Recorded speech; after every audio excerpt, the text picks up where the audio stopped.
राष्ट्रीय शिक्षा नीति है, तो इसका नामकरण राष्ट्रीय शिक्षा नीति है। इसके नाम पर कमेटी का कॉन्स्टिट्यूशन हुआ था। इसी कमेटी ने ड्राफ्ट रिपोर्ट सबमिट की इसी नाम से। इसी नाम से 29 जुलाई को कैबिनेट अप्रूव किया। इसी नाम को लेकर के 8 अगस्त को प्रधानमंत्री जी ने पूरे देश को लॉन्च की। इसी नाम को लेकर के 7 सितंबर को राष्ट्रपति जी ने, प्रधानमंत्री जी ने, सारे गवर्नर्स ने, सारे वाइस चांसलर ने, सारे स्टेट के एजुकेशन मिनिस्टर ने, सारे सेक्रेटरीज ने इस पर चर्चा की। तो राष्ट्रीय नामकरण किया है, तो राष्ट्रीय ही इसको उपयोग करे। होता क्या है, हमारे माइंड में कुछ कंडीशनिंग हो जाती है किसी चीज को लेकर के, जैसे एंड की कंडीशनिंग है, तो अक्सर हमारे नाम को AND वाजपेयी लोग लिख देते हैं। तो मैं कहता हूँ भाई एडियन है तो एडियन लिखो, उसमें क्या प्रॉब्लम हो रही है। तो माइंड की कंडीशनिंग अच्छी भी होती है और खराब भी होती है। हमारे अच्छे संस्कार हमारे मस्ती में पड़ गए, जैसे पूजा पाठ करने का संस्कार है, गुरुद्वारे जाने का संस्कार है, गुरु ग्रंथ साहब को पढ़ने का संस्कार है, सेवा शुश्रूषा करने का संस्कार है, सोते उठते हम लोग गाते, वो अच्छी बात है।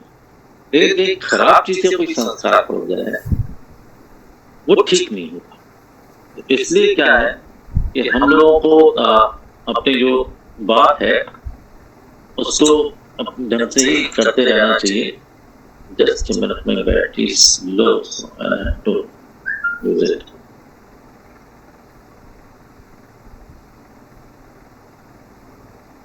Just a minute.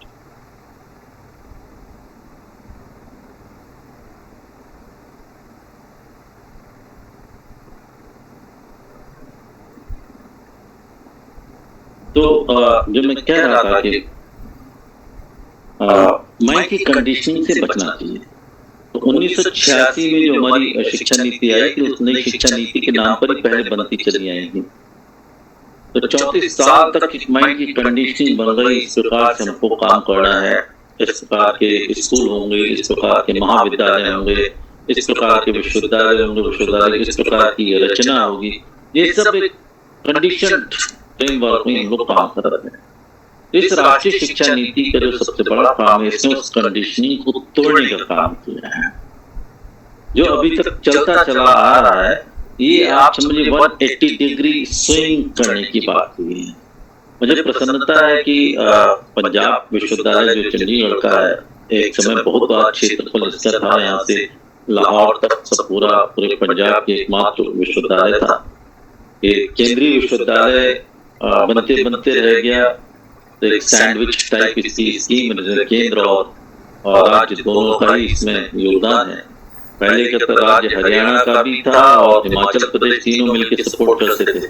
जब तीनों ने अपने अपने विश्वविद्यालय बन गए, अलग हो गए। अभी केवल पंजाब विश्वविद्यालय का हिस्सा बना हुआ है और यूनियन टेरिटरी का भी इसमें कंट्रीब्यूशन होता है। यानी आप उसकी बात में यहाँ पे नहीं करेंगे। फेडरल सिस्टम में जब बात करेंगे राष्ट्रीय शिक्षा नीति का, तो कहीं न कहीं इसके एक विशेष जो स्थान है पंजाब चंडीगढ़ का, वो हमको पता लगाना पड़ेगा। प्रसन्नता विषय है कि पंजाब यूनिवर्सिटी चंडीगढ़ ने राजकुमार जी के नेतृत्व में बड़े बड़े समझ के वेबिनार कराए, 350-400 वेबिनार कराए। और ये जो प्रोग्राम हो रहा है, का जो मर्म है उसके हिसाब से हो रहा है, जिसमें आपका जो विवेकानंद का सेंटर वो इंटरडिसिप्लिनरी सेंटर है। ये भी जो है वो interdisciplinary multi disciplinary education research university की बात करती है राष्ट्रीय शिक्षा नीति। कल्पना इसने की एक समय के बाद में जो पूरी संस्थाएं जो है मेरू नाम दिया है, मल्टी डिसिप्लिनरी एजुकेशन और रिसर्च यूनिवर्सिटी के में कन्वर्ट हो जाएंगी। तो आप विवेकानंद सेंटर और इंटरडिसिप्लिनरी नेचर का सेंटर है। फिर भी इसने जो है department of defence and strategic analysis और फॉरेंसिक साइंस इंस्टीट्यूट के साथ में मिलकर के एक काम कर रहा है। अब ये मेरी समझ नहीं आता है विवेकानंद सेंटर का जो है वो डिफेंस और स्ट्रेटेजिक स्टडीज और फॉरेन साइंस में क्या कोलैबोरेशन हो सकता है। तो जो मल्टी डिसिप्लिन बनाएंगे, तो मल्टी डिसिप्लिन में कहीं न कहीं तो कोई न कोई तो संबंध होगा ही। कोई न कोई संबंध, बिना संबंध के जो उस डिसिप्लिन को हम डिसिप्लिन तोड़ नहीं पाएंगे। डिसिप्लिन भी एक प्रकार की कंडीशनिंग है दिमाग, और डिसिप्लिन शब्द भी जो हमारा अपना नहीं है। ये शब्द भी हमने जो है वो जैसे बहुत सारी विदेशों से हमने आयातित किया है, वैसे डिसिप्लिन शब्द भी हमने आयातित किया है। बहुत सारे ज्ञान है, ज्ञान को हम डिसिप्लिन करना चाहते हैं, मर्यादित करना चाहते हैं, छोटा बनाना चाहते हैं, लिमिट करना चाहते हैं। तो एक कहीं फैकल्टी बना दिए, कहीं डिपार्टमेंट बना दिए। होना ही चाहिए तो ज्ञान है, हम एक अलग अलग तरीके से हम करेंगे, देखो तो ये भास होना चाहिए, आभास होना चाहिए हम किसके हिस्से हैं। यदि मान लीजिए कि हमने अपने स्रोत का, अपने हिस्से का जो हमारा आभास है वही खत्म कर दिया और हम स्वयं में ही संपूर्ण एक संपूर्ण स्वतंत्र इकाई के रूप में काम करेंगे तो बात गलत हो गई। उदाहरण के तौर पर हमारे इकोनॉमिक्स बेस है, जैसा कि मैं विद्यार्थी हूँ, इकोनॉमिक्स से कॉमर्स निकला, कॉमर्स से मैनेजमेंट निकला है। मुझे पता नहीं जयकरण जी किस विषय के हैं, करमजीत मेरा दोस्त जो रजिस्ट्रार है वो मैनेजमेंट का है। तो मैनेजमेंट को हमेशा ध्यान रखना चाहिए, भाई मैनेजमेंट हो लेकिन आप कॉमर्स के कैसे हो, और मैनेजमेंट कॉमर्स दोनों को ही याद रखना चाहिए, हम इकोनॉमिक्स से हैं। तो जब हम मल्टी डिसिप्लिनरी कोई अप्रोच लेना चाहेंगे तो इकोनॉमिक्स के साथ में कॉमर्स, कॉमर्स और मैनेजमेंट तीनों को जोड़ करके रखेंगे। सबको ये याद रखना पड़ेगा, मैनेजमेंट को ये याद रखना पड़ेगा कॉमर्स से हमारा जो है माँ बाप है, उससे हम उपजे हैं, और कॉमर्स को ये याद रखना है इकोनॉमिक्स हमारा माँ बाप। इकोनॉमिक्स को याद रखना पड़ेगा, हम समाज विज्ञान का एक बहुत बड़ा पूल है, उसके हम इससे हमारा कोई स्वतंत्र अस्तित्व नहीं है। समाज विज्ञान को ये ध्यान रखना पड़ेगा, ज्ञान का बहुत बड़ा पूल है, उसके हम इससे हमारा कोई स्वतंत्र अस्तित्व नहीं। और ज्ञान को हमेशा ये ध्यान रखना पड़ेगा, हमें पूरा ब्रह्मांड है, उसका कहीं कहीं हमारे पास जो हिस्सा है वो ध्यान रखना पड़ेगा। तो एक यूनिवर्सल नॉलेज से लेकर के वर्ल्ड नॉलेज से लेकर के पूर्व बनाते हुए साइंस से सोशल साइंस के अंदर, सोशल साइंस से इकोनॉमिक्स, इकोनॉमिक्स कॉमर्स मैनेजमेंट, बात हम मैनेजमेंट की कर रहे हैं, और जोड़ रहे हैं पूरे यूनिवर्सल को, जोड़ रहे हैं बायोडाइवर्सिटी को, जोड़ रहे हैं पूरे रिवर सिस्टम को, जोड़ रहे हैं माउंटेन सिस्टम को, जोड़ रहे हैं हम खगोल शास्त्र को, जोड़ रहे हैं ज्योतिष शास्त्र को, जोड़ रहे हैं क्लाइमेट चेंज को, जोड़ रहे हैं एनवायरमेंट को। जब पूरा जोड़ लेंगे तब जाकर के मल्टी डिसिप्लिनरी एजुकेशन मिलता है। जो dynamics of national education policy है जिसकी बात हम लोग कर रहे हैं, मैंने तुरंत समझी भाषा बदली, इसलिए मैं इंग्लिश में बोल सकता, जानबूझ नहीं बोल रहा हूँ, इसलिए नहीं बोल रहा हूँ, मैं पंजाब में बोल रहा हूँ, मैं इंग्लैंड में नहीं बोल रहा हूँ, मैं लंदन में नहीं बोल रहा हूँ, मैं अमेरिका में नहीं बोल रहा हूँ। सारे लोग जो पंजाबी से हिंदी जानते हैं, इंग्लिश से ज्यादा अच्छे हिंदी से जानते हैं, इसमें तो अच्छे। और ये जो हमारी राष्ट्रीय शिक्षा नीति है वो मातृभाषा की बात है। मातृभाषा हमारी अंग्रेजी नहीं, अंग्रेजी हम बोल सकते हैं लेकिन जितना बोलेंगे वो एक अनुवाद होगा। हम इंस्टेंट सोचेंगे हिंदी में, सोचेंगे हम पंजाबी में, इंस्टेंट अनुवाद करें अंग्रेजी में, और टूटी फूटी अंग्रेजी को अच्छी हिंदी पंजाबी से अच्छा मानते हैं। ये हमारी गुलामी की मानसिकता है, उतार फेंकना। हमें गुरुमुखी में काम करने की आदत है। मुझे प्रसन्नता की बात है, बहुत सारे पंजाबी पटियाला में प्राय जाया करता था, जसपाल सिंह जी हमारे दोस्त थे, वहाँ सारा काम गुरुमुखी में होता है, आपकी टेबल भी गुरुमुखी में, सारी बात एडमिट सब होता है, क्यों नहीं गुरुमुखी में? मैं हिमाचल प्रदेश में था, रेणु ठाकुर जी इंदौर करेंगे, मैंने हिंदी को प्रशासन की भाषा बना दिया था। कांता कुमार जी ने प्रेस कॉन्फ्रेंस करके कहा था चीफ मिनिस्टर जो काम नहीं कर पाया वो वाजपेयी ने वाइस चांसलर काम करके दिखाया। पूरा काम हमने हिंदी में शुरू कर, 1000 पेजेस के ऑर्डिनेंसेस एक्ट्स हो रहे थे, तब हिंदी में ट्रांसलेट करके हमने काम किया। नोटशीट आती थी इंग्लिश, उसमें हिंदी में अनुवाद करके काम किया रहा था। हिंदी में हमको काम करना शुरू करना पड़ेगा। मातृभाषा हमारी हिंदी भी मातृभाषा हमारी नहीं है, हमारी मातृभाषा पंजाबी है, जिसमें कि हम पंजाब यूनिवर्सिटी जिनके नाम सुना, पंजाबी में हमें काम करने की आदत होनी चाहिए। स्कूली शिक्षा तो हम समझिए पंजाबी में दे देंगे, उसके ऊपर उठ करके 5वीं से ऊपर बच्चा आएगा, 6वीं 7वीं 8वीं में आएगा, 3 साल 5+3 की बात है, तो उसको पंजाबी में क्यों नहीं पढ़ा सकते? पंजाबी पाठ्यक्रम क्यों नहीं हमारा बन सकता है? चलिए वहां पर हमने पंजाबी लिया है। हम कहते हैं जब इंटरमीडिएट करने के बाद जब बीए पढ़ने के लिए आता बच्चा, तो बीए पंजाबी में क्यों नहीं पढ़ सकता है? गुरुमुखी पाठ्यक्रम क्यों नहीं बन सकता है? एमए का पाठ्यक्रम पंजाबी में क्यों नहीं बन रहा है? एमए का पाठ्यक्रम गुरुमुखी में क्यों बढ़ रहा है? हम रिसर्च क्यों नहीं गुरुमुखी में करवा सकते?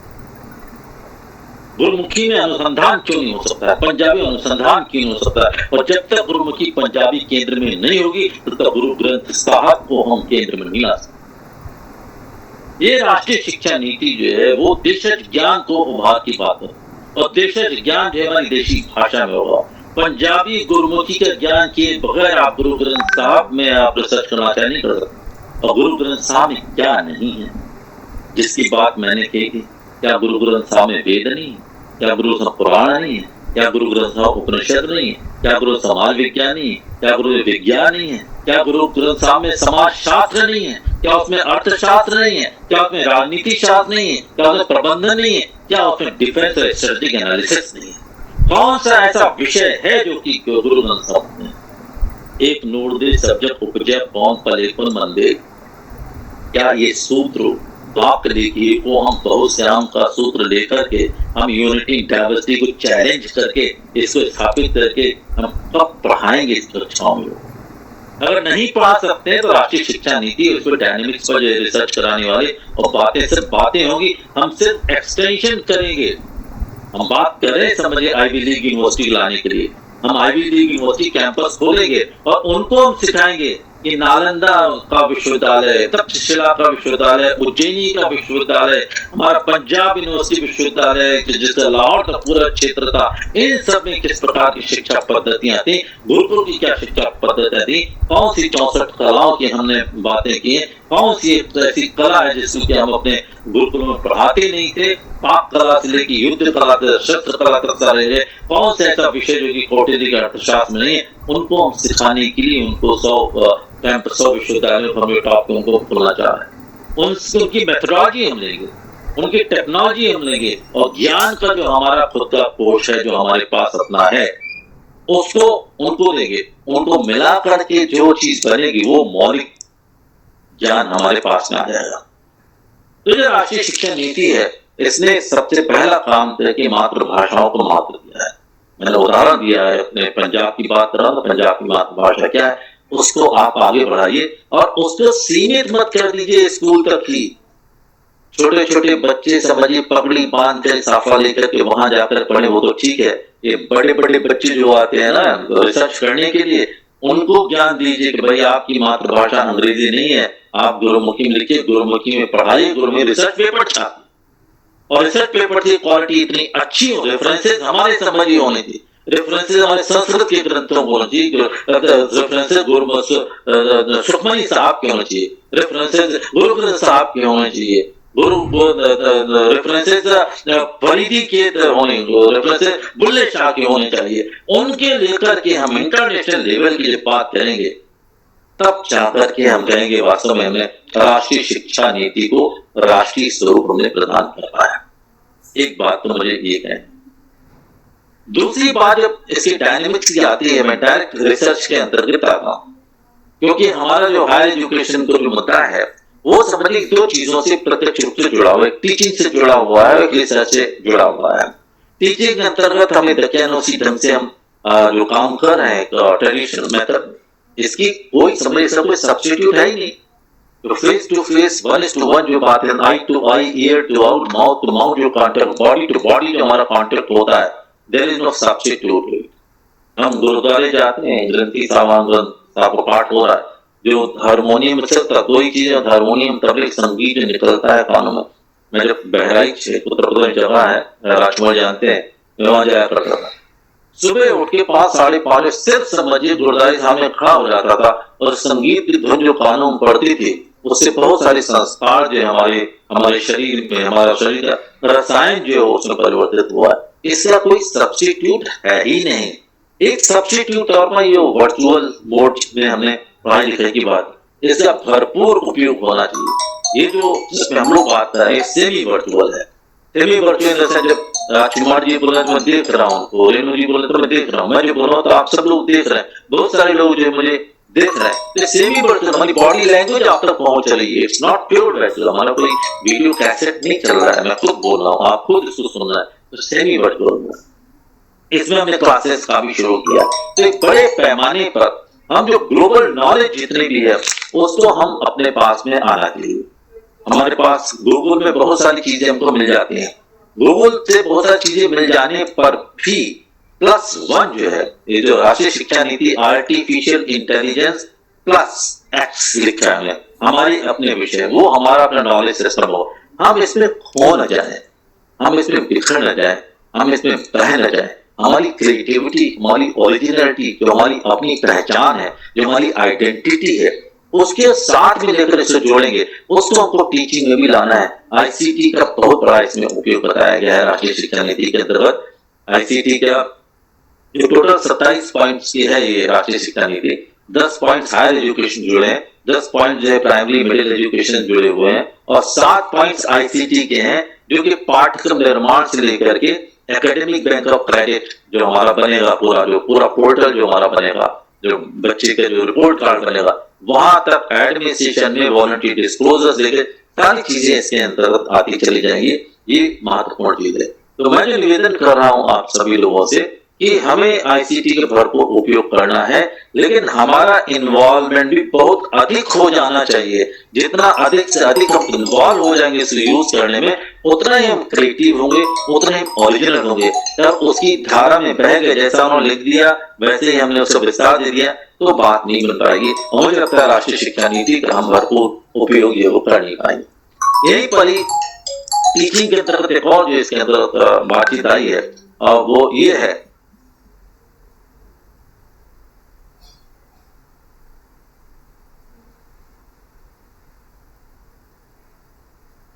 वो we are about to sign out. Why? वो मेरी आवाज आ रही है? जी sir. Thank you. I think there is some problem with his laptop anyhow. तो मैं जो आप सबसे ये रहा था कि इसके अंतर्गत केवल आपकी पढ़ाई लिखाई तक ही सीमित नहीं रह पाएगा। पढ़ाई लिखाई के साथ साथ में आप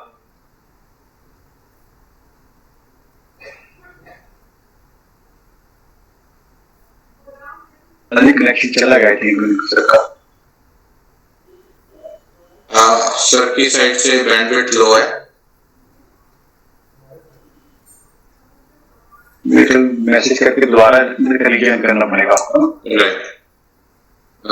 Renu ma'am,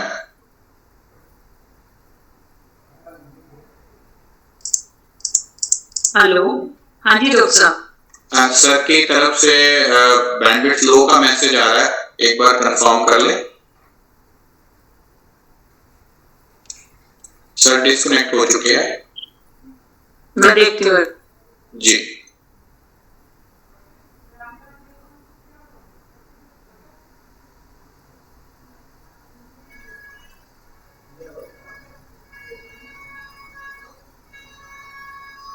so dear participants, अभी सर की तरफ से कुछ बैंडविड्थ का इशू है, वो जल्दी ज्वाइन कर रहे हैं।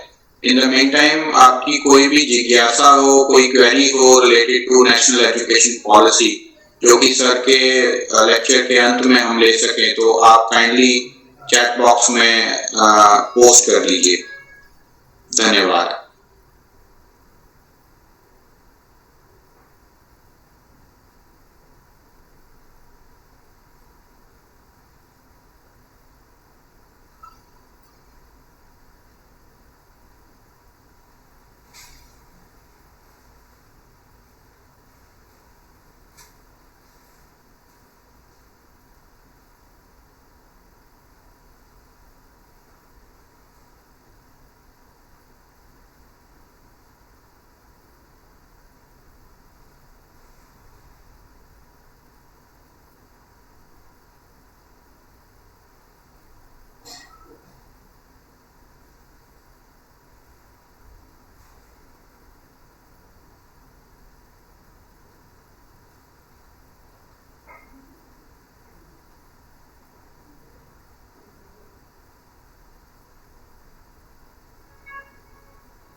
He's joining back, and now he is joining through his mobile.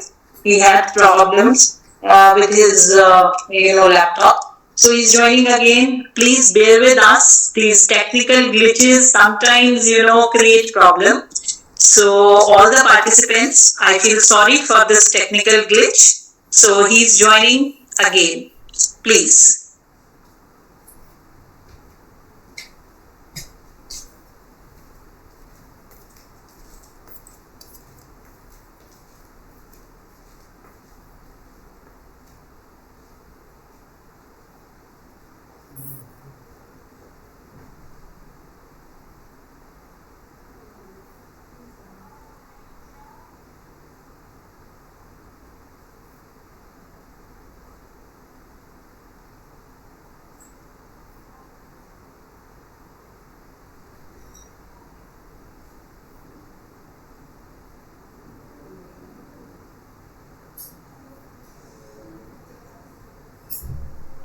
So he has got the panelist password again, and now he is joining us through his mobile. Please bear with us for this technical glitch. I feel sorry.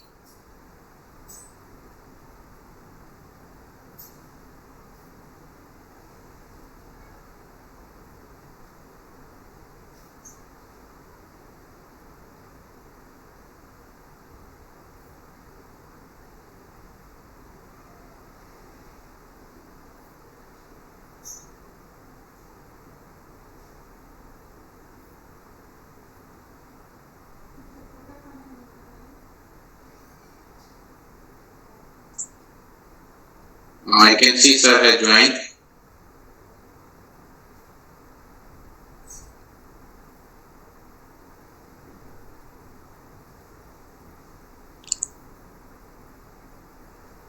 Yes, hello. Yes. Are you hearing me?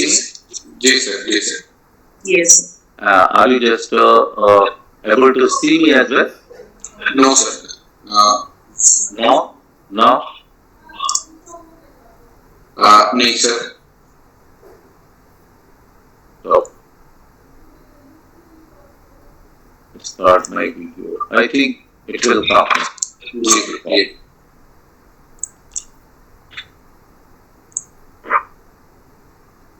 Okay. If you're just able to listen to me, that's fine. तो video on कर सकते हैं तो कर लीजिए please.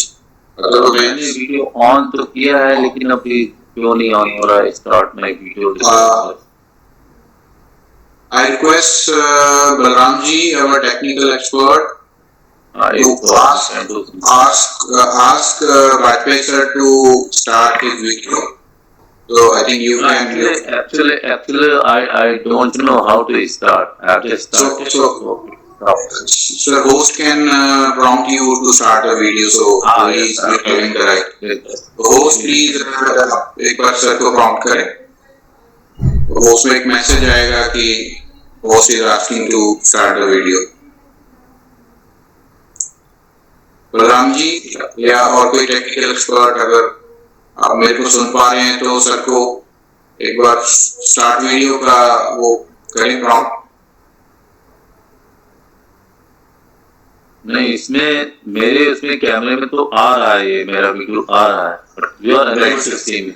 इंशाल्लाह. जी sir. I have spoken. They said there is some error at that level. So let us hear, sir, because video is. I think it will become possible itself. There must be some technical glitch, sir. Right. So we can listen to you. Your voice is very clear, sir. Okay. Just a minute.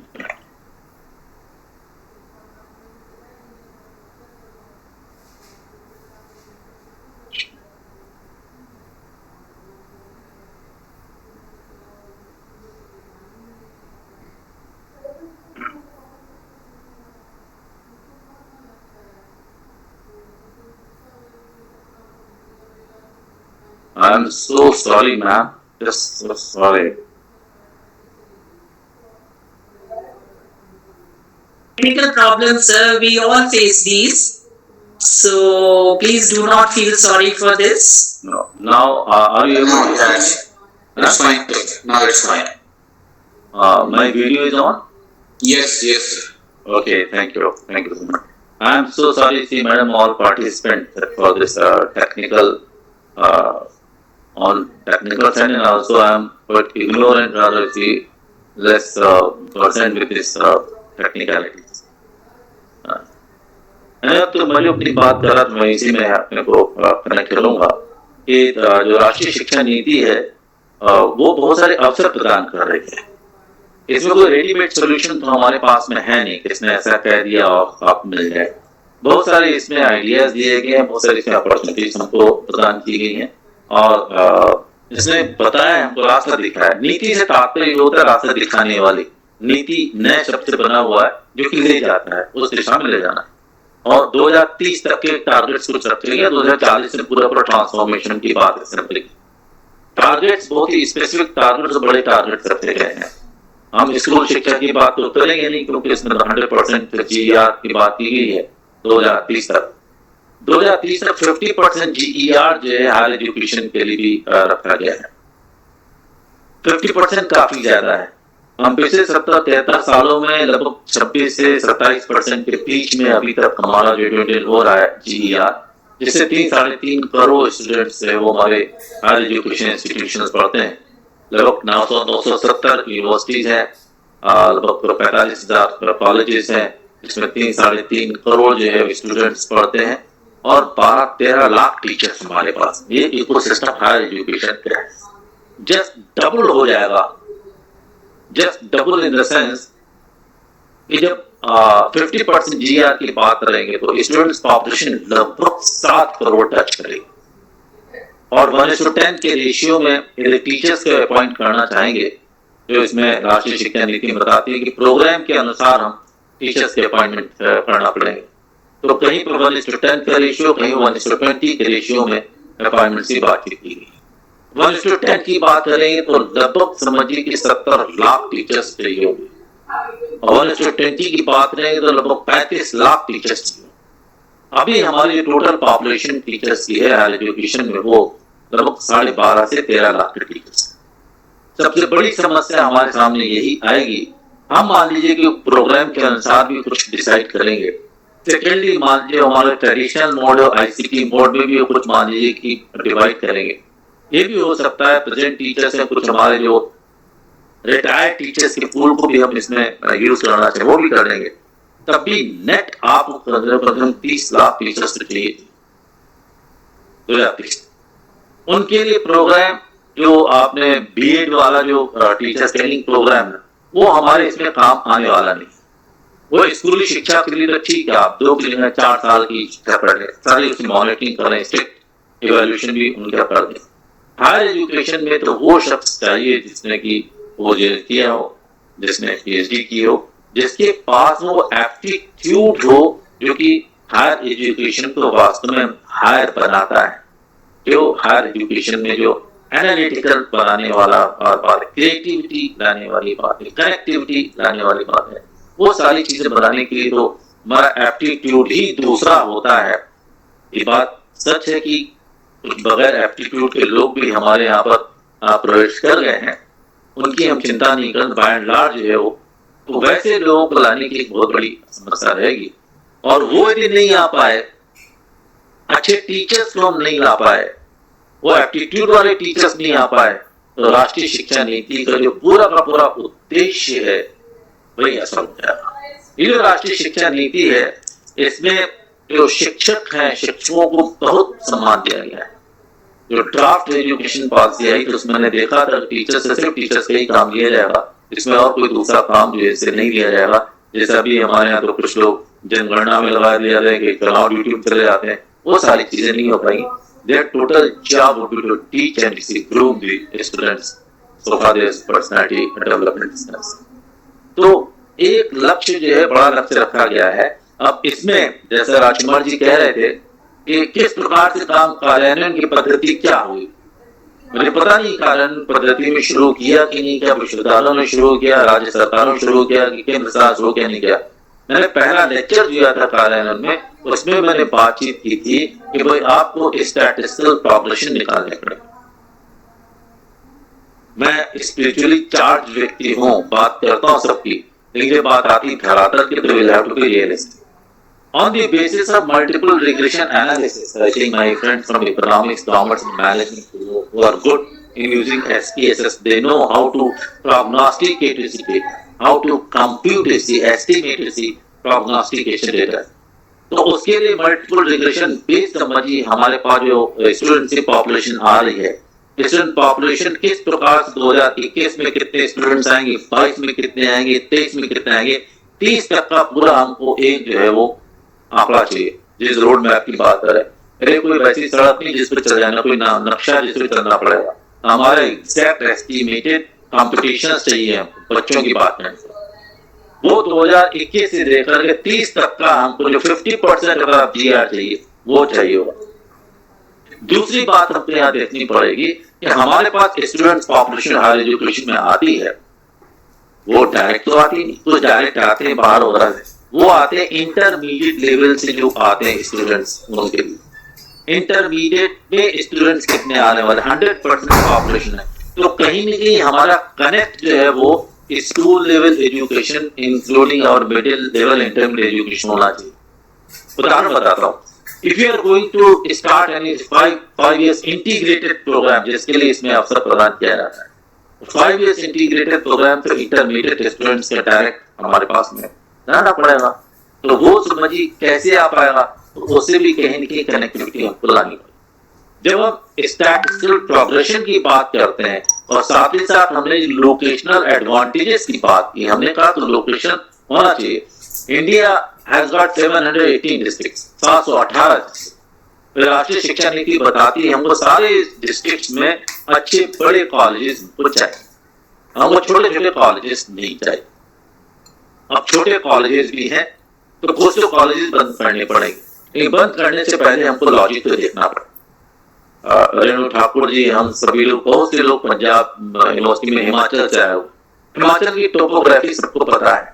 आप जाए सीमा में, आप जाए रोड़ों में, आप जाए चौपाल में, आप जाए लाहौर स्थिति में, आप जाए किन्नौर में, आप कितनी दूर दूर दूर दराज के हमारे स्थान है।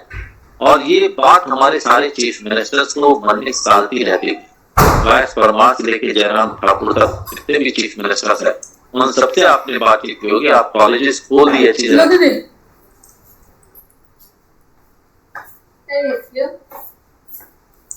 वाजपेयी जी का भाषण समझिए कि पॉपुलेशन कम है, कॉलेज आपने खोल दिए, तो कॉलेज वहां की नीड, वहां की आवश्यकता है।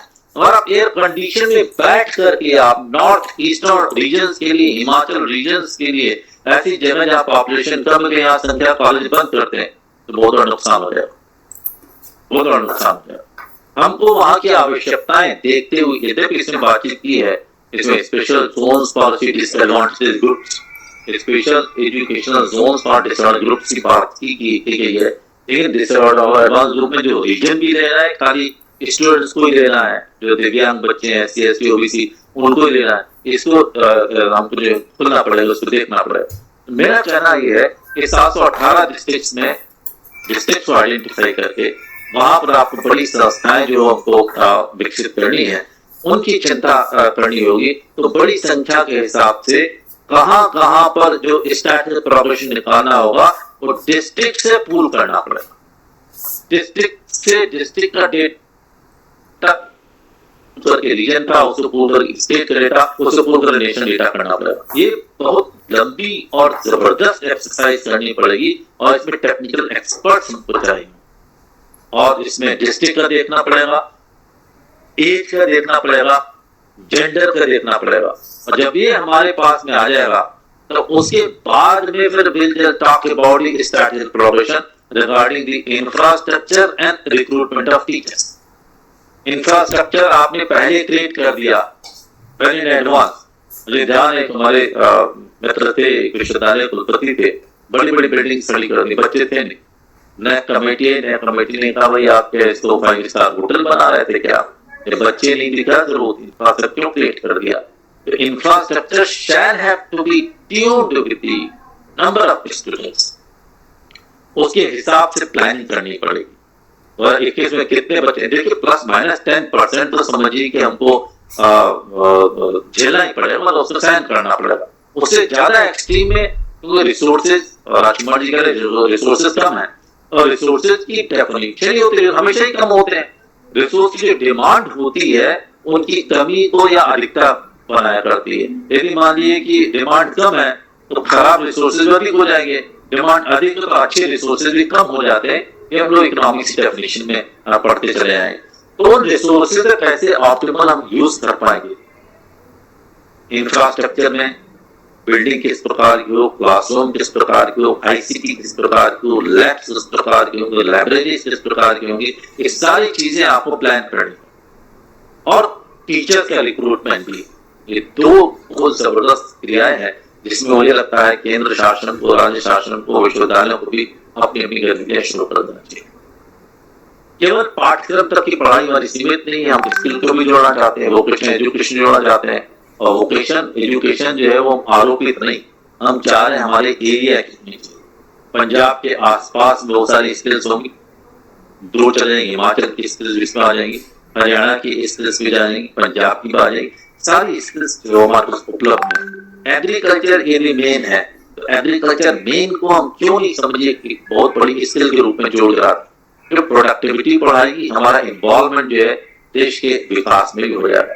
एग्रीकल्चर जुड़ा हुआ जो कॉटेज इंडस्ट्रीज है, एग्रीकल्चर के रिसोर्सेज को लेकर के हमारी जो स्किल है उसको जोड़ के क्या प्रोडक्ट बना सकते हैं, और उन प्रोडक्ट्स को न केवल स्कूल तक हाई लेवल पर किस प्रकार इनोवेशन कर सकते हैं, वो इंक्यूबेशन सेंटर किस प्रकार बना सकते हैं, वो चीज। एग्रीकल्चर यदि मेन है हमारा पंजाब में, और पंजाब ने न केवल पंजाब, पूरे देश और पूरे विश्व में समझिए इसने लिया विश्व को फीड करने, भारतवर्ष को फीड करने में। आज कोविड-19 में हमने 80 करोड़ जनसंख्या को 7 महीने से लगातार भोजन जो हम दिला पाए, वो पंजाब में उसका कंट्रीब्यूशन। लेकिन साथ ही साथ पंजाब ने जिस प्रकार से टेक्नोलॉजी का यूज किया है, जिस प्रकार फर्टिलाइजर्स यूज किया, इंसेक्टिसाइड, पेस्टिसाइड्स यूज किया, उससे मैलिग्नेंसी काफी डेवलप हुई, उससे कैंसर भी पैदा हुआ है। इसके बारे में कौन चिंता है?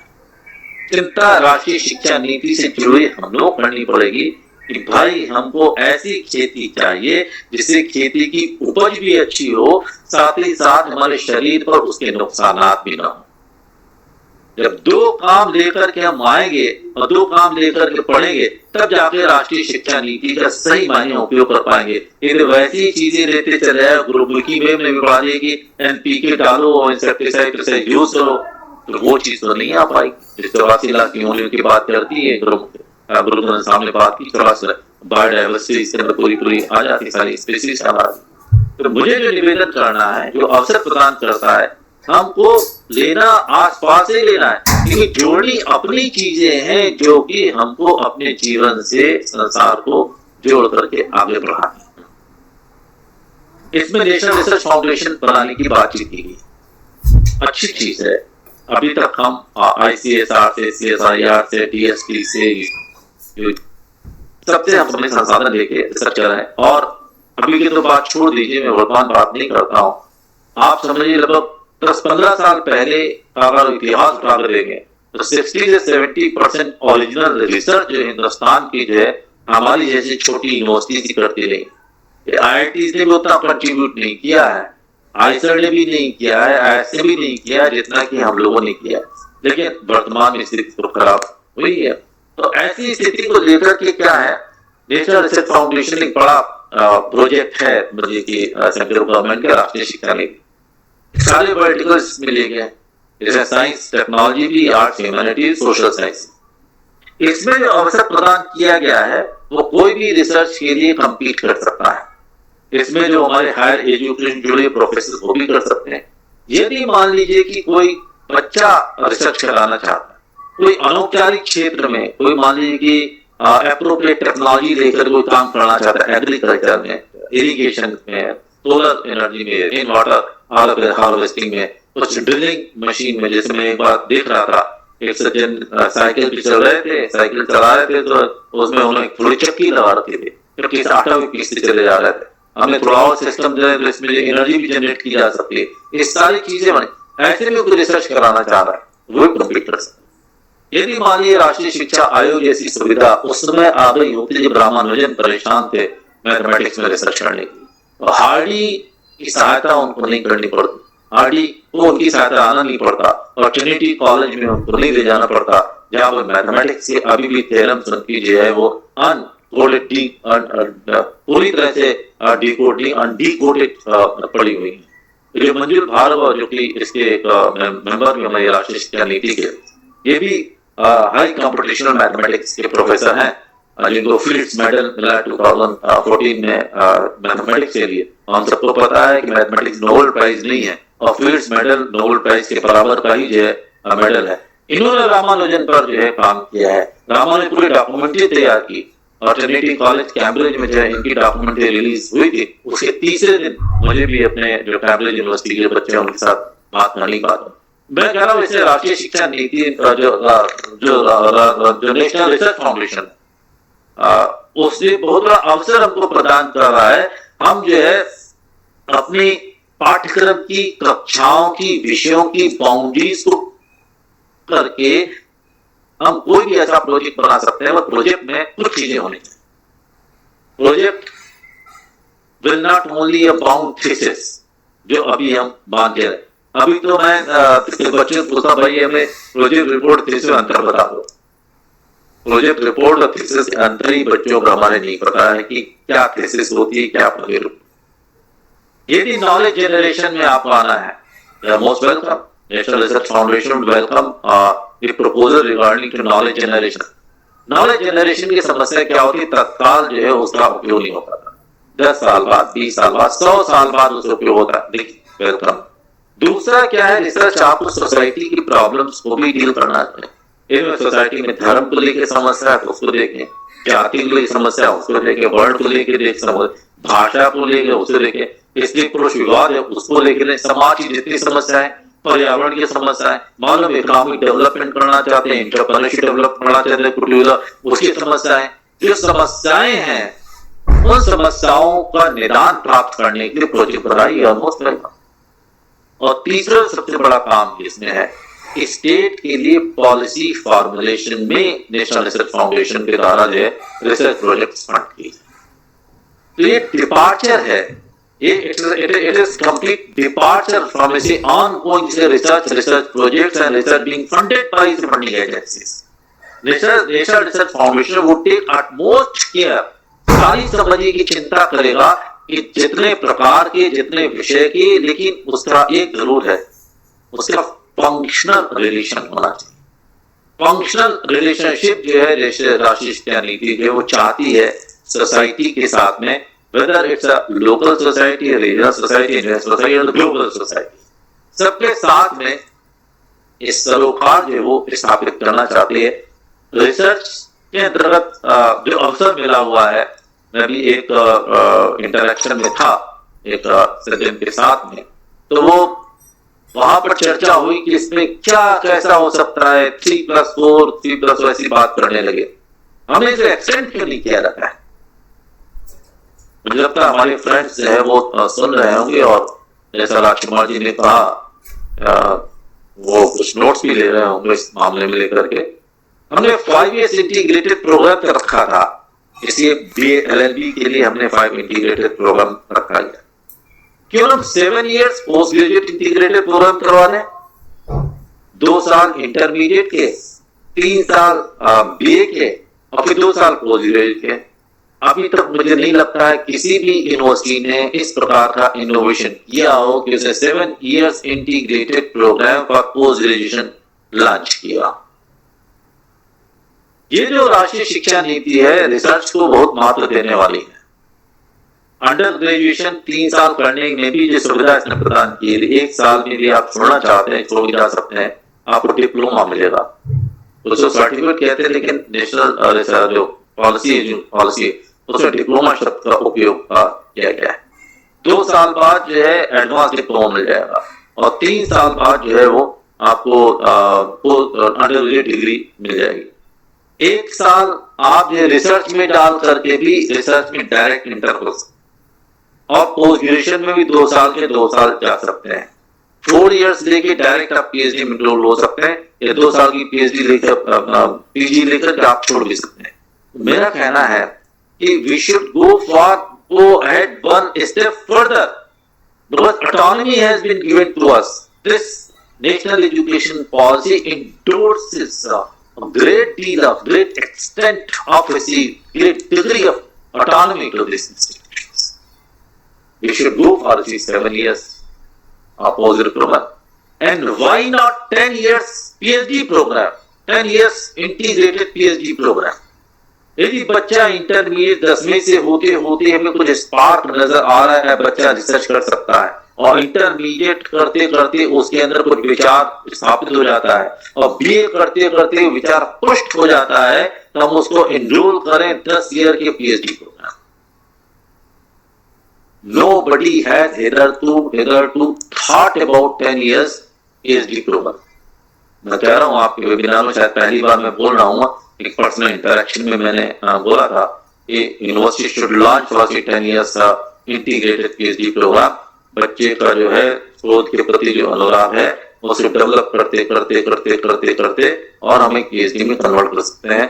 10 साल का काम करेगा तो कितना ओरिजिनल काम हो जाएगा, वहीं से उसे पेटेंट्स बनाने की भी हम उसको ट्रेनिंग दे देंगे, रिसर्च पब्लिकेशन करने की बात कर सकते हैं, ओरिजिनल रिसर्चेस भी उनको बता सकते हैं।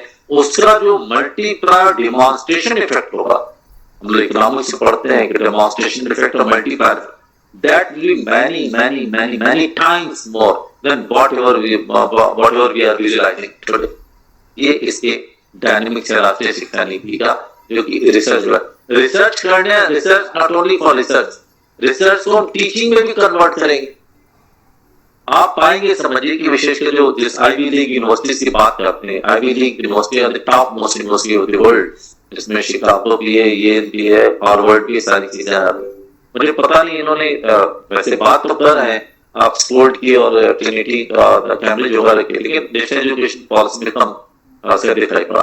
वो भी इक्वली कॉम्पिटेंट हमारे पास यूनिवर्सिटी है, ऑक्सफोर्ड की यूनिवर्सिटी और कैम्ब्रिज की भी, और दोनों का मुझे फर्स्ट फील्ड एक्सपीरियंस है, वहां जाने का भी, वहां बोलने का भी।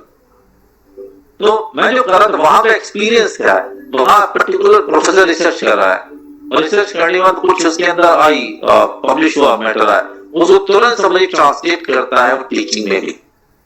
भारतवर्ष में पद्धति थी, उदाहरण देना चाहता हूँ, हमारे प्रोफेसर पीडी हजेला साहब इकोनॉमिक्स से जानते हैं, राशिमाल जी जानते हो, कैम्ब्रिज में काम कर रहे थे, वहां पर केन्स भी थे, केन्स ने केन्जियन इकोनॉमिक्स में काम किया था, जनरल थ्योरी पर काम कर रहा था, उनकी किताब पब्लिश हुई थी। जब इलाहाबाद यूनिवर्सिटी है तो उन्होंने introduce Keynesian economics, first time he introduce Keynesian economics, wrote a critic on Keynesian economics, but उस समय उनकी सुविधा थी। ऐसी सुविधाएं आज भी हमको मिल सकती हैं क्लासरूम में। उदाहरण के तौर पर अभी जैसे कि स्वदेशी आत्मनिर्भरता की बात बहुत हो रही है, मैं पूछता हूँ समझिए कितने पाठ्यक्रम स्वदेशी आत्मनिर्भरता को जोड़ लिया गया, तत्काल जोड़ लिया गया, कितने पाठ्यक्रमों एजुकेशन बीएड में कितने लोगों ने राष्ट्रीय शिक्षा नीति के विषय कंपोनेंट उसमें डाल दिया हो, कितने पाठ्यक्रमों में नोटबंदी का डाल दिया हो, कितने बार जीएसटी डाल दिया हो, जो लेटेस्ट डेवलपमेंट हमारे उसमें आ रहे। थोड़ा सा परिवर्तन करना पड़ेगा, आपने जो बोर्ड ऑफ स्टडीज को हम अंडरमाइन नहीं कर सकते, सिंपल लिखना पड़ेगा, recent developments in economic theory, recent changes in economic Indian economy would be automatically incorporated in this syllabus। इतना लिखने हो जाएगा। मैंने प्रयोग किया था अपनी यूनिवर्सिटी में, फिर जोड़ लिया था रिसेंट डेवलपमेंट इकोनॉमिक थ्योरी। तो बोले कैसे करेंगे, हमें जिसको नोबेल प्राइज मिलेगा वो साल इकोनॉमिक्स का, उसको हम जोड़ लेंगे और उसको पढ़ाएंगे। और पढ़ाया कौन, बोले आप ही पढ़ाई, तो हम उसके पढ़ाते रहे काफी समय तक, जब मैं क्लास में देता। तो ये इसमें परिवर्तन किया गया, और इसके ही आधार पर जो इंस्टीट्यूशंस का डेवलपमेंट होगा। एक रिसर्च सेंट्रिक यूनिवर्सिटीज का कॉन्सेप्ट है जो केवल रिसर्च पर ही कंसंट्रेट है, सबको सारा काम करने का मतलब नहीं होता। हम पढ़ा भी हैं, लिखा भी है, एडमिनिस्ट्रेशन करेंगे। हमारे प्रोफेसर करमजीत सिंह जी है, फाइनेंस ऑफिसर भी थे पहले, अभी रजिस्ट्रार भी है, मैनेज प्रोफेसर भी है, डायरेक्ट एकेडमिक स्टाफ कॉलेज भी है, और ईश्वर चाहे वाइस चांसलर बनेगा, तो लोग शुभकामना उनको देते हैं। तो ये एक व्यक्ति अगर रिसर्चर है तो रिसर्चर का कीड़ा बन करके रिसर्च ही करे, और पूरी जो इंस्टीट्यूशन की इमेज जो है वो रिसर्च यूनिवर्सिटी के रूप में बन जाए। एक दूसरे टीचिंग में ही काम करें, एक अच्छे टीचर्स आने, अपडेट नॉलेज में टीचिंग करें। लेकिन रिसर्च सेंट्रिक यूनिवर्सिटी में टीचिंग का भी कंपोनेंट डिनाई नहीं किया जाएगा। टीचिंग सेंट्रिक यूनिवर्सिटी में रिसर्च का भी कंपोनेंट होगा, लेकिन बेसिकली जो उसकी जो पहचान होगी वो आपकी जाएगी टीचिंग के लिए। और तीसरे प्रकार की जो degree granted institution, autonomous institutions होंगे वो अलग होंगे। ये जो एफिलिएशन वाला सिस्टम 15 साल में जो खत्म कर दिया है, खत्म करने के पहले भी थोड़ा विचार करना पड़ेगा। भाई मेरा कुछ तो ऐसी संस्थाएं हैं जो कि वास्तव में ठीक से काम, नॉन वायबल यूनिवर्सिटी, उन्होंने डिसएबिलिट कर दी है, कुछ के आपस में मर्जर करना पड़ेगा और कुछ को डेवलप करना पड़ेगा बड़ी ऑटोनोमस इंस्टीट्यूशन के अंतर्गत। ये समय ग्रेडेड ऑटोनॉमी के अंतर्गत चीजें चलती चली आएंगी। यहाँ पर बहुत सतर्कता बरतने की बात है। यहाँ पर आप मान लीजिए सहज रूप से चीजें कर दी, या क्लासरूम पर बैठ के नक्शा बना लिया, क्या कहते हैं कि एयर कंडीशन रूम में, तो उससे बात नहीं हो पाएगी। हमको इन्वॉल्व होकर के बातचीत करके चीजों को, और बातचीत की प्रक्रिया जो है वो शुरू कर देनी चाहिए। हर एक संस्था को अपना इंस्टीट्यूशनल डेवलपमेंट प्लान बनाना पड़ेगा। इंस्टीट्यूशनल डेवलपमेंट प्लान एक बहुत बड़ा कंपोनेंट है, और ये बनाना बोर्ड ऑफ गवर्नर्स के द्वारा। आपकी जो ऑटोनॉमी है, ऑटोनॉमी इसमें पूरी की पूरी आपको दी जाएगी, और ऑटोनॉमी के साथ साथ में आपकी अकाउंटेबिलिटी, आपकी इंटीग्रिटी, आपकी समझिए फाइनेंशियल समझिए प्रो, सब कुछ उसके साथ में जुड़ी हुई। जो संस्था अच्छा करेगी उसकी ब्रांड अपने आप बन जाएगी, लोग अपने आप आकृष्ट होते रहेंगे, स्टूडेंट्स भी आकृष्ट होंगे, टीचर्स भी आकृष्ट होंगे, बनती चलिए। आप किस प्रकार से टीचर्स को रिक्रूट करते हो, किस प्रकार से अपने लीडर को रिक्रूट करते हो, किस प्रकार से प्रिंसिपल वाइस चांसलर रिक्रूट करोगे, अपॉइंट करोगे, वो सारी आपको जो बोर्ड ऑफ गवर्नर्स है वो डिसाइड करेगा। इससे बहुत सारे परिवर्तन करने पड़ेंगे, कानून में परिवर्तन करने पड़ेंगे। जिस प्रकार से अपॉइंटमेंट हो रहा है वाइस चांसलर को चेंज करना पड़ेगा, बोर्ड ऑफ गवर्नर्स को सारी पावर जो है वो दी जाएगी। तो जिस संस्था को जिस प्रकार का व्यक्ति चाहिए उस प्रकार से वाइस चांसलर मिलेगा। Why should there be any interference from any side, maybe governor or chief minister or anybody? क्या ले रहा हूँ उसको अपना ये करे, प्रिंसिपल अपॉइंट प्रिंसिपल करे, टीचर जैसे चाहिए वैसे टीचर्स अपॉइंट करेंगे। तो इंस्टीट्यूशनल डेवलपमेंट प्लान जो है वो बनाना शुरू कर देना चाहिए सारी यूनिवर्सिटी, सारी संस्थाओं को।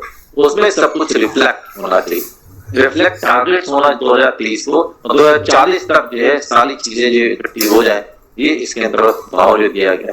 बोर्ड ऑफ गवर्नर जब तक नहीं है तो एग्जीक्यूटिव काउंसिल, सीनेट जहां पर है उसका उपयोग करना पड़ेगा।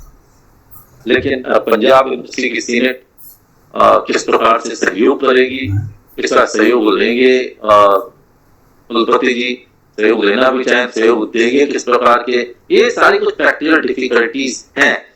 इनको लेकर के भी चर्चा इसके अंदर हुई है, वो कभी दूसरा विषय है। देखिए रिसोर्सेज की बात, फाइनेंशियल रिसोर्सेज की बात ये काफी महत्वपूर्ण होती है। इसके अंतर्गत 6% ऑफ जीडीपी देने की बात है। 2% जीडीपी का नेशनल रिसर्च फाउंडेशन बनेगा, 6% जीडीपी का जो है वो आएगा आपका पूरे एजुकेशन। एक सज्जन ने मुझसे प्रश्न किया ऐसे क्या गारंटी 6% आ ही जाएगा? मेरा कहना गारंटी इस आधार पर कह सकते हैं कि पहली बार राष्ट्रीय शिक्षा नीति का राष्ट्रीय लेवल हुआ, इतनी चर्चा, आप समझिए 2.5 से 4 लाख, 2.5 लाख 2,20,000 पंचायतों ने इसमें भाग लिया है, 600 ब्लॉक ने भाग लिया है, और 2-2.5 लाख इंडिपेंडेंट जो हमारे लोग हैं उन्होंने अपने संदेश वहां भेजे थे, कमेंट्स भेजे थे, उसके आधार बनी है। पहली बार ऐसा हो कि प्रधानमंत्री जी ने स्पीच दी 8 अगस्त को, पहली बार राष्ट्रपति सब लोग इसमें इन्वॉल्व हुए, पहली बार इसका राष्ट्रीय स्तर पर विचार विमर्श हो रहा है। तो कमिटमेंट जो है वो गवर्नमेंट का दिखाई पड़ता है, और कमिटमेंट ही हमको लगता है सब कुछ होता है। अगर मानिए गवर्नमेंट कमिटमेंट है तो 6% जीडीपी अच्छा खासा अमाउंट हो जाएगा। अभी लगभग $2.5 ट्रिलियन मोटी मोटी हमारी इकोनॉमी है, तो उसका 6% बनेगा जाएगा लगभग 15 लाख, और जब $5 ट्रिलियन निकाले 30 लाख करोड़ रुपए जो है वो हमारे इसमें पंप होंगे एजुकेशन सेक्टर में। तो ऐसा लगता है कि फाइनेंशियल क्राइसिस नहीं हो पाएगी। मर्जर के लिए भी बहुत सारे कानूनी जो परिवर्तन लोगों को करने पड़ेंगे, लेकिन मर्जर में इस बहुत सारी यूनिवर्सिटी चल रही हैं जो साइलोज नहीं रहेंगे, स्टैंड अलोन यूनिवर्सिटी नहीं, इनको मल्टी डिसिप्लिनरी एजुकेशन और रिसर्च के अंतर्गत इनको कन्वर्ट करना होगा।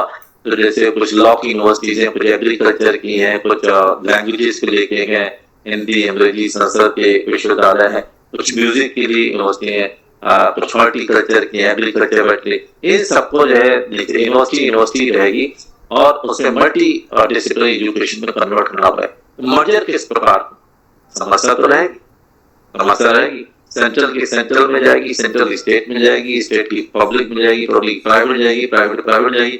ये बहुत सारा डायनेमिक सिस्टम बना, बहुत सारे मैट्रिक्स हम इसको दे जाना पड़ेगा। उसी प्रक्रिया शुरू कर देनी चाहिए, मुझे लगता है स्टेट गवर्नमेंट को शुरू करनी चाहिए। हमारे यहाँ जो स्टेट का टास्क फोर्स बना है, उस टास्क फोर्स में मुझे भी रखा है, सारी बातें मैंने अपने स्टेट के एजुकेशन मिनिस्टर को बताई है, वो भी समझेगा। जो कुल मिलाकर के ये जो राष्ट्रीय शिक्षा नीति है, ये राष्ट्रीय स्वरूप प्रदान करना चाहती है, कि स्कूल से लेकर के पीएचडी तक को जोड़ना चाहती है। इसमें होलिस्टिक अप्रोच देने की बात, होलिस्टिक अप्रोच के कई पार्ट्स इसमें आता है, जैसे multi disciplinary education. Multi disciplinary education तात्पर्य या इंटर फैकल्टी इंटर तात्पर्य ये नहीं होता है, मैं तो विरोध भी करता हूँ कि कुछ गेहूं, कुछ चावल, कुछ मूंग, कुछ जौ, कुछ चने लेकर के आप बना लिया तो रामदेव महाराज की खिचड़ी तो बन जाएगी, हिंदुस्तान नहीं बनता है। हिंदुस्तान बनाने के लिए उनके बीच के इंग्रेडिएंट्स में कहीं न कहीं समझौता होना चाहिए, सरोकार और एक बेस को लेके कैसे चीजें बढ़ाए। मैंने गुरु ग्रंथ साहब को उधार दिया, इस संस्कृत कोई भी आज संस्कृत की बात है, संस्कृत उधार ले दे रहे, तो संस्कृत को मन में बेस बनाया है, तो संसद सुभाषित से जीवन मूल मिल जाएगी, सारी फिलॉसफी निकल आएगी। संसद एक कौटिल्य अर्थशास्त्र में राजनीति शास्त्र, प्रबंधन, कूटनीति, सारी चीजें उसमें आ जाएंगी। महाभारत के शांति पर्व में सारा का सारा पब्लिक एडमिनिस्ट्रेशन, पॉलिटिकल साइंस आ जाएगा। रघुवंश के अंतर्गत बहुत कुछ समझिए, हमारा पब्लिक एडमिनिस्ट्रेशन आ जाएगा। वेदों में सारा समझिए नेचुरल ऑर्डर हमको मिल जाता है। अभी एक वेबिनार में मैं बोल रहा था कि इस प्रकार चीजों का परिवर्तन होना चाहिए, हमें कुछ सेक्शंस बना देना चाहिए। पूरी जो यूनिवर्सिटी सिस्टम है उसे 4 वर्टिकल्स एकेडमिक डिसाइड, उसमें टीचिंग रिसर्च, हमें एक होना चाहिए स्कूल ऑफ स्पिरिचुअल परसूट्स, इसमें फिलॉसफी से लेकर के, फेथ से लेकर के, रिलीजन से लेकर के सारी चीजें आ जाए। दूसरा school of social values, social sciences, social values में इकोनॉमिक्स पर सोशल साइंस सब्जेक्ट, लैंग्वेज के सब्जेक्ट, साइकोलॉजी के subject, public administration, constitution study, सारी चीजें उसके अंतर्गत चलती चली जाएंगी। और एक होना चाहिए school of experimental sciences. Experimental sciences के अंतर्गत जितना भी जहां जहां प्रैक्टिकल होता है, एक्सपेरिमेंट्स होते हैं, वो सारी चीजें उसके अंतर्गत आ जानी चाहिए। और एक होना चाहिए स्कूल ऑफ वोकेशनल स्टडी, जिसमें हम डायरेक्ट समझिए कि स्किल ओरिएंटेड काम क्या कर सकते। सब डिवाइड कर दिए, सारे सब्जेक्ट क्लब कर दिए, उसमें मल्टी डिसिप्लिनरी एजुकेशन हो जाएगी, उसमें रिसर्च भी आ जाएगी। आपको अलग थलग करके जो चीजों को नहीं रखना पड़ेगा, सोचना पड़ेगा। मेरा कहना है कि जब होलिस्टिक एजुकेशन बात करते हैं उससे कई वर्टिकल्स हैं, जैसे मल्टी डिसिप्लिनरी एजुकेशन, जिसकी मैं चर्चा थोड़ी कर, इसमें इंक्लूसिवनेस समझिए, इंक्लूसिवनेस में जो एक्सक्लूड होने की सह संभावना रखते हैं उनको इंक्लूड करना है।